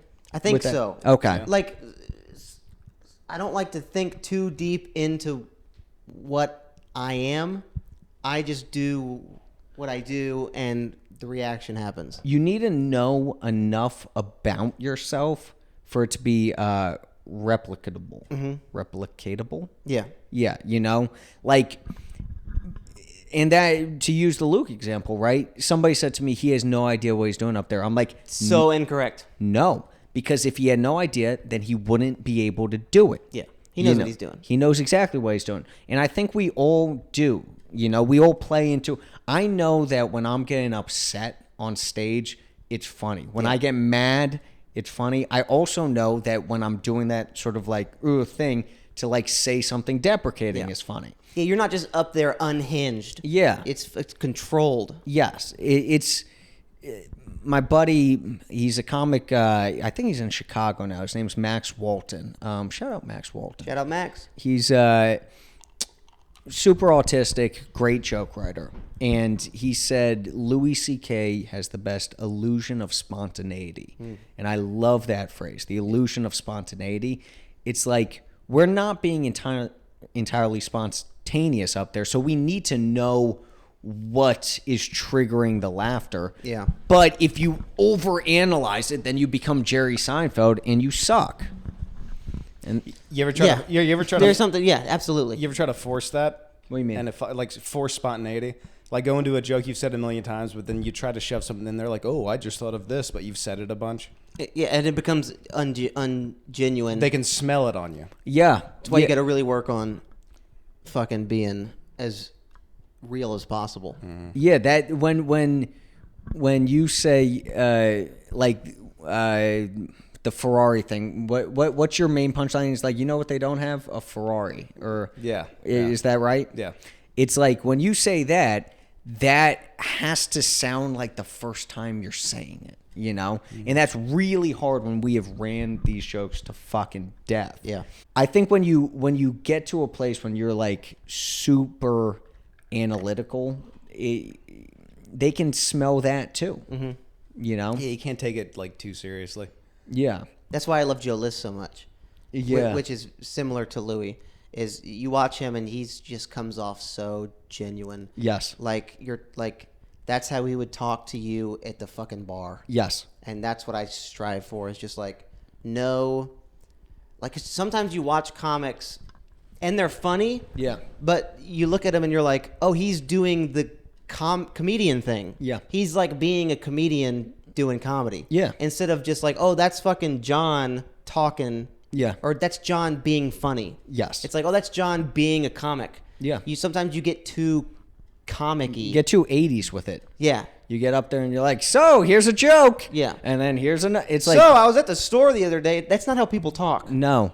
You have to talk as genuine as fuck. Like I'm talking to you right now. Also, I think before we get to one of the funnier moments that happens during somebody's set is when they acknowledge that they were being a comedian.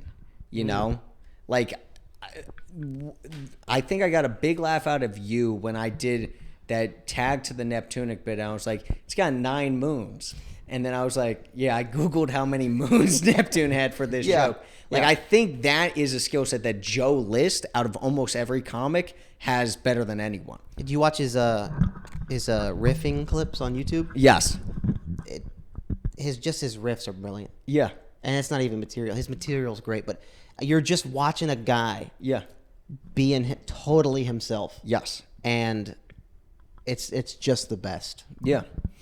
Fucking Carlin. 'Cause you're no different. You're no different. I'm not better than you because I'm up here holding this. No. I'm fucking flawed, and I'm dumb. Yeah. But here's some shit. It's the opposite of a rapper. Yeah. Oh yeah. A rapper has to go, he's like, I fuck bitches, I get money, and I'll kill you. I'm so cool. We have to be like, we don't fuck bitches, we're poor, and you'll kill me. Yeah. You know, like that's great. That's great? That's great. Oh. Yeah. Write that down. Well, to wrap it up, we were just talking off camera. We were making some drinks and stuff. You were talking about how you've been crushing it lately. You're on an upswing. Yeah. Humbly, I mean. Yeah, I've had a couple of pretty good shows where I felt really good. It happens. I'm Yeah. on a downswing. Yeah. I've been bombing. Yeah. Oh, And- yeah, everyone's talking about it. Yeah, I mean that's what I've heard all around town. I can't show my face at open mics because all I hear is, "Hey, haven't you been bombing lately?" Yeah. But and it goes like that. Yeah. You know, and so when you're in that fucking rut, Yeah. what fucking keeps you going? You're like, let me do another mic. Let me fucking keep on going. Days like today. Yeah. Where I not the good part. This is the good part. That definitely helps, right? The friendship, the diner, all of that shit. But when I am taking a bus 2 hours to a shitty fucking job, and I look in the mirror, I'm like, you don't have a degree. You're kind of fucking short. You're getting skinny fat. You know, you can't smile that well. It's kind of awkward when you smile. Okay. What's that? I'm just laughing. I'm relating. Yeah, and then you're like you still have like a scar on your nose and your hairline's going, you know, and you haven't gotten laid in 3 months, and the last girl you got laid with fucking looked like Hayden, you know, like kind of, and then you're like, do you want to do this or do you want to talk about dicks on stage? Yeah. Like, I have no sympathy for comics who are paid comics and don't have a day job. Yeah. We're doing the hardest part. Mm-hmm.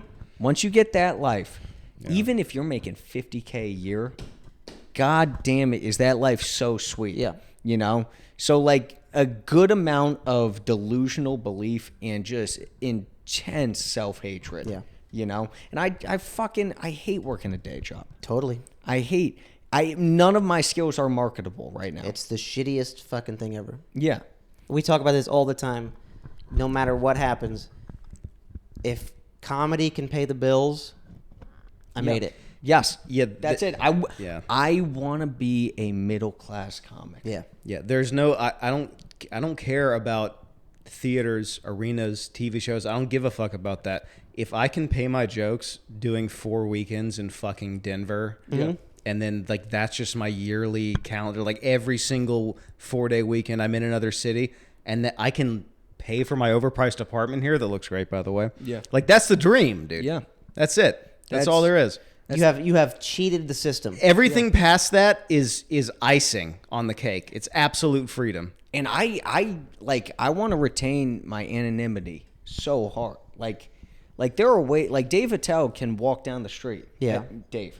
And Oh, thanks. Yeah. I thought you meant Mike. And he can walk down the street and nobody but the comedy super fans know who he is. Yeah. That's great. I have like a business plan where I want to make money on the side. Like I want to make a lot of money, but retain the anonymity. Okay. But the first goal and the only real goal is just, like you said, pay for the apartment, do a weekend at the Improv. Get out of the Matrix. Dude, if you're telling me that I can give my landlord money and give Ralph's money that I made from just saying dumb shit on stage, and I can sustain this lifestyle, that's the freest they're ever going to let you be. That's the most free you can be. You're doing something you like for money that lets you live. Yeah. Anything past that, who cares? You made it out. That's it. You made it. I'm getting paid $25 to do a fucking show tomorrow. I feel good. Mm-hmm. Like you should. That rocks. That's lunch. You buy a fucking lunch. $25 for 10 minutes is the most money I've ever made in 10 minutes. In the shortest amount of time. It's the Yeah, best. Unless when I was selling fucking stuff. Yeah. No, dude, it's selling the some stuff. it's the best fucking life that that seems attainable. Yeah. And we're fucking happy to have you on, bro. Oh, Thanks for boys, coming this on. was a blast, you crackers. You got any shows coming up? You got anything you want to plug for the 219 people that'll watch this?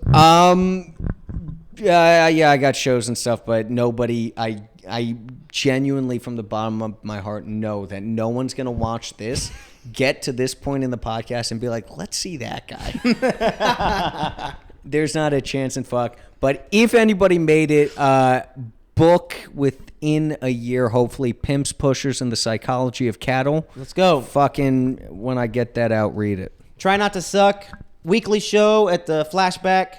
Also co-host of the monthly show, The Jester's Court, at the Hotel Cafe. You got a show coming up next week? I do. I'll be at Hotel Cafe. Let me try that one more time. Hotel Cafe. Hotel Cafe, motel, something. No, I'll be at Hotel Cafe next Wednesday at 9 o'clock. So if you're the two people in LA that listen to this, please come see me. And we'll both be at Flashback for Aldous' show, Drunk New Jokes. We'll be doing a minute. Mm-hmm. And I don't I'm hosting that. Let's go. Hey, we'll see you. Drunk New Jokes. Check it out. And, email the podcast, bombingpodcast@gmail.com. Follow us on Instagram. Nick, thanks for coming on, bro. Thank you so much, man. Boys, my pleasure. All right. Good night. Good shit. Yeah.